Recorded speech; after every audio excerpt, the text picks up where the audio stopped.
for the second time in the era of the Premier League.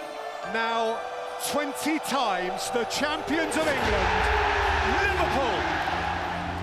What's Christmas like in the Slot household? The good thing is that for the first time in months there is some time off, because if you play every 2 or 3 days you have to prepare, you have to do your meeting, and if it's only leading training sessions, that's less work than leading training sessions and have a game or 2 games in a week. So yeah, there will be time to enjoy a Christmas and some family time, but it would be a surprise to me if during Christmas or during dinner I would not think about football for a second. But yeah, that's what I said. You can hardly ever switch off or cannot switch off.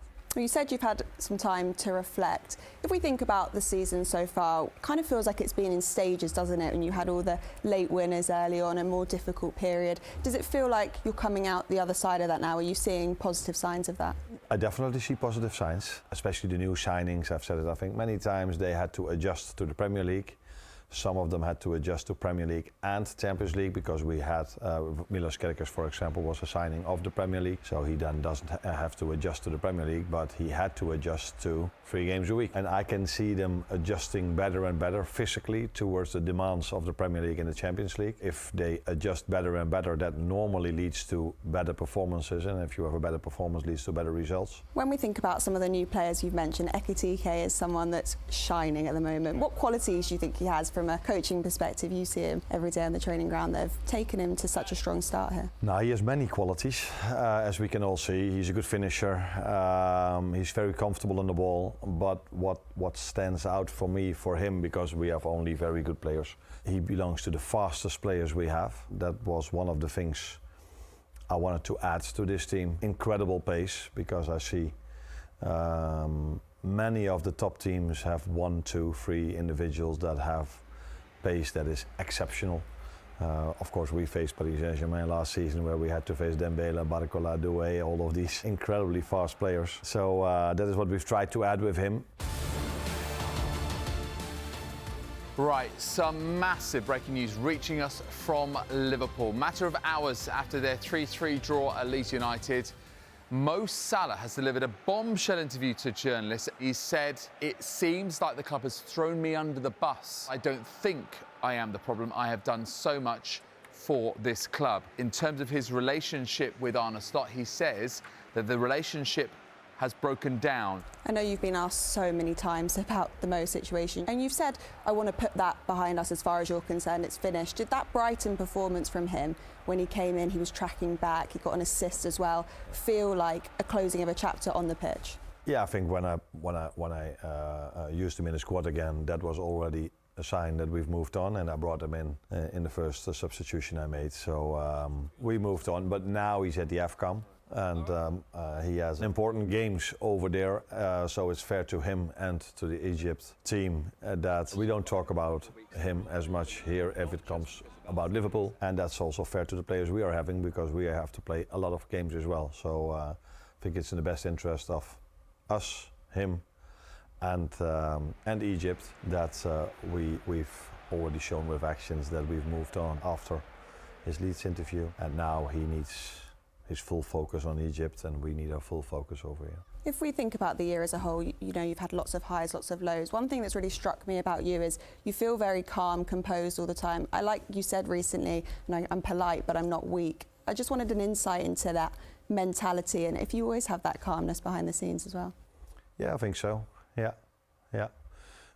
Calm, because I think I know what I'm doing. If you put a lot of effort in, if you are very well prepared, it's maybe also easier to be calm, because you know what you're doing. I have, with some people around me say, a 360 approach, which means I constantly think over and over and over again to look at from every different angle. And then I think if you do it like this, then maybe it's a bit easier to be calm, because you thought about it so well.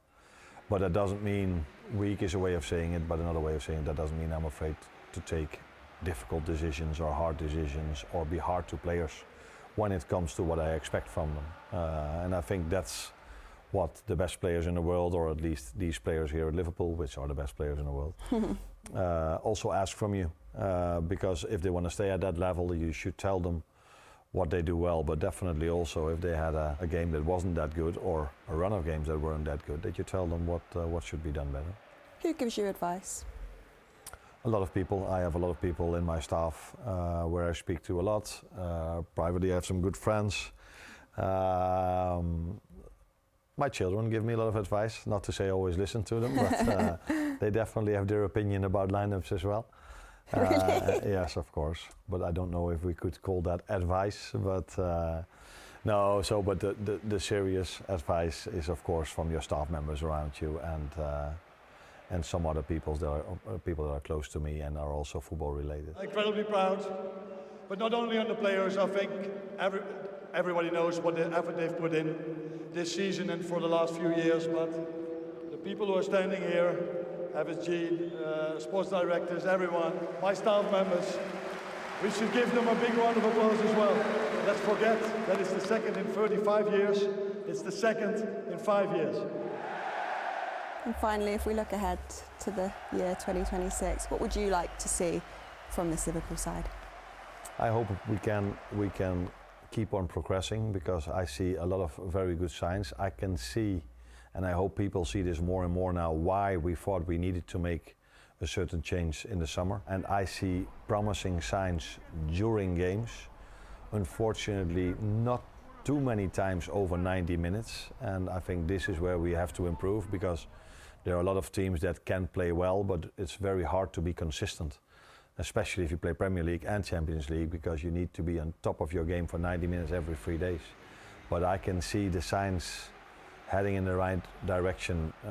The new players adapting more and more. I can start with a team that all of them are 100% fit to compete at the level we have to compete at. And combine that players are playing more and more together, knowing better and better what to expect from each other.